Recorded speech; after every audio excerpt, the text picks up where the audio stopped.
Roadhouse.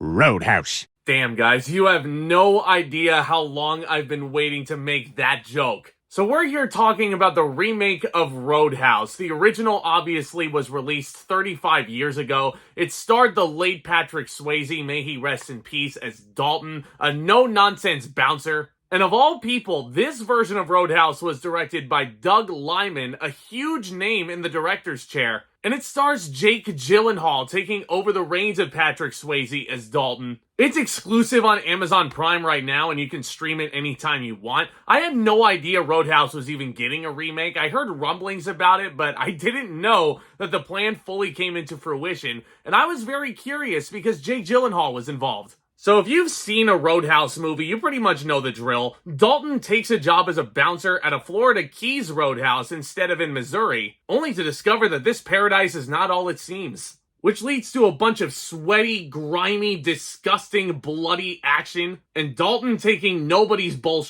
So here's the thing with that original Roadhouse, guys. It's like, I saw that episode of Family Guy, and I was definitely curious to check it out. And then I finished that original movie, and I was like, I see why this movie has made Patrick Swayze as famous as he was. Nowhere near Patrick Swayze's best movie in my personal opinion, but I definitely see why it has a cult following. Because even though it's stupid and its plotline is very deliriously incompetent, goddamn is it entertaining. And you know what? This remake of Roadhouse is definitely aware of that. Now, even though it doesn't fully justify its full reason for even existing, I actually am going to applaud this remake because it is not the god-awful remake that I'm sure a lot of people were expecting going in. I'm sure a lot of people were expecting this movie to be stupid. I'm sure a lot of people were expecting to be cracking jokes at it. I'm guessing those people probably never saw the original Roadhouse because, yeah, like, it's stupid. What else were you expecting? And thankfully,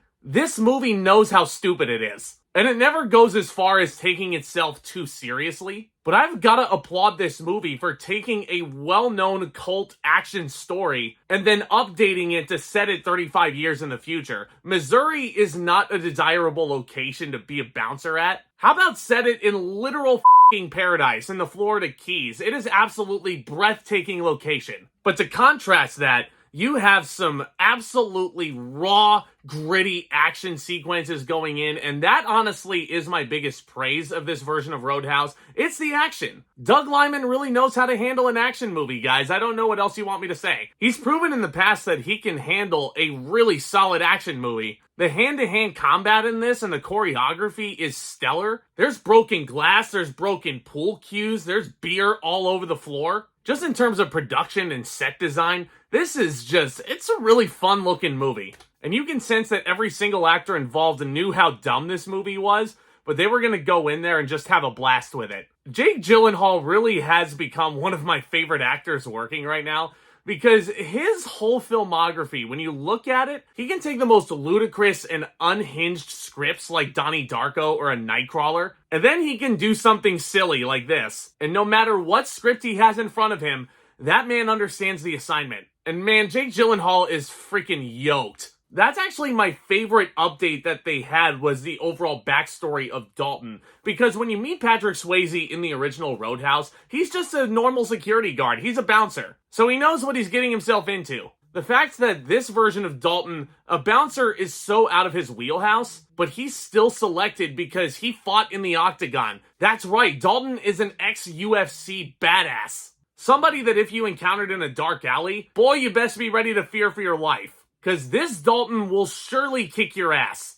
And again, Jake Gyllenhaal really freaking great in these action sequences. I have no notes for him. This was awesome. And I very much appreciate that they took this almost folk hero stature level character in this Dalton and they brought him down to earth. Because I'll be honest, anytime I watch that original Roadhouse, like, I know that Patrick Swayze is not in any danger whatsoever. The danger factor in this version of Roadhouse is definitely felt. Because this version of Dalton is broken down. He's beaten physically and emotionally. He's stabbed very early on, and he has to deal with this injury throughout the entire runtime. And that makes him feel so much more human, and it makes you feel so much more empathy for Dalton as a character. So that was overall my favorite update. And like I said, Gyllenhaal freaking great in this movie. Doug Liman does a brilliant job directing it. The handheld and the shaky cam looks really good. I don't really think there's a weak link amongst this cast. You have Daniela Melchior playing our love interest, and she's really solid in the movie. Billy Magnussen is very over the top in this.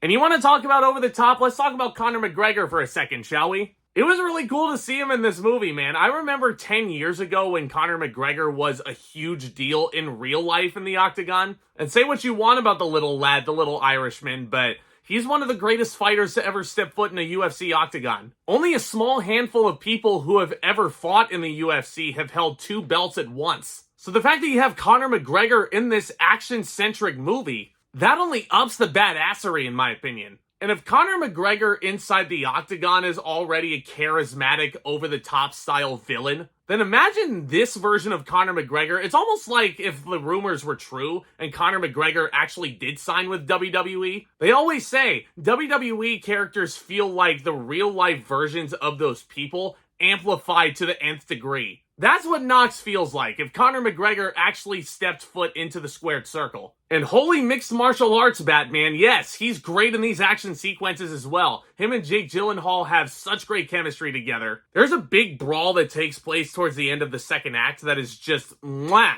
great action filmmaking. Like, we don't get enough of that. And of course, the final fight between those two feels very gritty and very dirty and disgusting. And even though this movie is very dumb and it has a lot of dialogue that just, oh my god, it just makes me chuckle the more and more I think about it. It's definitely not going to be everybody's cup of tea, for sure. Like I said, the original version of Roadhouse exists, and that is a known cult classic, so you're getting another remake here and a rehash, and even though the updates here are great, I don't even really think this version justifies existing nearly enough. And I'll also tell you this much, the CGI in this movie is horrendous. There's 2 humongous vehicular stunts involving a truck and a boat, both of which looked so incredibly fake, guys. Like, this is the type of stupid movie that could instantly cheer me up. It absolutely feels like it's leaning more towards the cheesy brawn than the logical brain of a script. But look at the movie's title and look at its predecessor. It's a freaking Roadhouse movie. I don't know what else you were expecting, guys, but yeah, it's dumb. And sometimes dumb is exactly what you need. I'm gonna give Roadhouse 2024 a B. That is a sentence that I never thought would come out of my mouth. Also, one other thing. This movie and the nostalgia fuel that comes along with it, with the new Ghostbusters movie in theaters, how come we didn't get Roadhouse 2024 on the big screen? Freaking Doug Liman directed it and Jake Gyllenhaal stars in it. That feels like an instant ticket to go into the cinemas. But nope, Amazon Prime. But I think that'll about wrap this one up, guys. This is a movie that pulls no punches. Let me know if you enjoyed it down in the comments section. And let me know what your memories of that original Roadhouse movie are. And what's your favorite Patrick Swayze performance? What is your favorite Jake Gyllenhaal performance? Let me know all that and then some all down there. Because this is a great place to discuss all things movies and entertainment on the regular. If you guys have stumbled upon this channel for the first time, welcome. Do consider subscribing today and tap on that thumbs up as well. That would be a huge help. And stay tuned for more videos very soon as we wrap up a very eventful month of March and we start to head into April and deeper into spring season. Lots of fun content coming soon. So with all that being said, back talk, commence. Bam!